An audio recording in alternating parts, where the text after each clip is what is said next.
നമസ്കാരം. പ്രതാപ് ടി വിയിലേക്ക് എല്ലാ കൂട്ടുകാർക്കും സ്വാഗതം.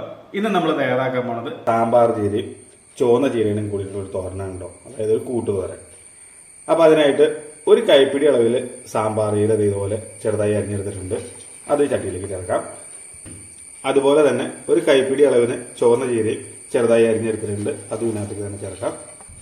ഒരു മീഡിയം സൈസ് സവാള പൊടിയായി അരിഞ്ഞത്, 4 പച്ചമുളക് വട്ടത്തിൽ അരിഞ്ഞത്, 1/2 കപ്പ് തേങ്ങ ചിരകിയത്, ആവശ്യത്തിന് ഉപ്പ്, 1 ടീസ്പൂൺ പച്ച വെളിച്ചെണ്ണ. ഇത്രയും ചേർത്ത് കൈ ഉപയോഗിച്ച് നല്ലതുപോലെ ഒന്ന് തിരുമ്മി യോജിപ്പിക്കും.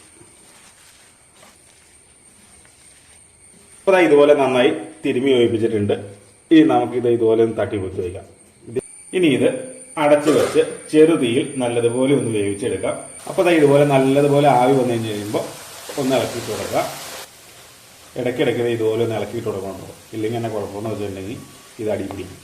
വീണ്ടും അടച്ചു വെച്ച് തന്നെ വേവിക്കുക കേട്ടോ. അപ്പോൾ നമ്മളെ തിരുമണ സമയത്ത് ഒരു 1/4 ടീസ്പൂൺ മഞ്ഞൾപ്പൊടി ചേർത്തായിരുന്നു. അതിൻ്റെ വീഡിയോ നമ്മുടെ കയ്യിൽ മിസ്സായി പോയി. അപ്പോൾ നിങ്ങളത് ചെയ്യുമ്പോൾ ഒരു 1/4 ടീസ്പൂൺ മഞ്ഞൾപ്പൊടി ചേർത്തങ്ങ് തിരുമിയാൽ മതി കേട്ടോ. അപ്പോൾ അത് തോരൻ നല്ലതുപോലെ വെന്ത് വെള്ളമൊക്കെ നന്നായിട്ട് വറ്റി വന്നിട്ടുണ്ട് കേട്ടോ. ഈ സമയത്ത് അതിലേക്ക് 1 ടീസ്പൂൺ വെളിച്ചെണ്ണ കൂടി ചേർക്കാം. അതിനുശേഷം തീ ഓഫ് ചെയ്യുക. നല്ലതുപോലെ ഇളക്കി കഴിക്കും. സ്വാദിഷ്ടമായ തോരൻ തയ്യാറായിട്ടുണ്ട്.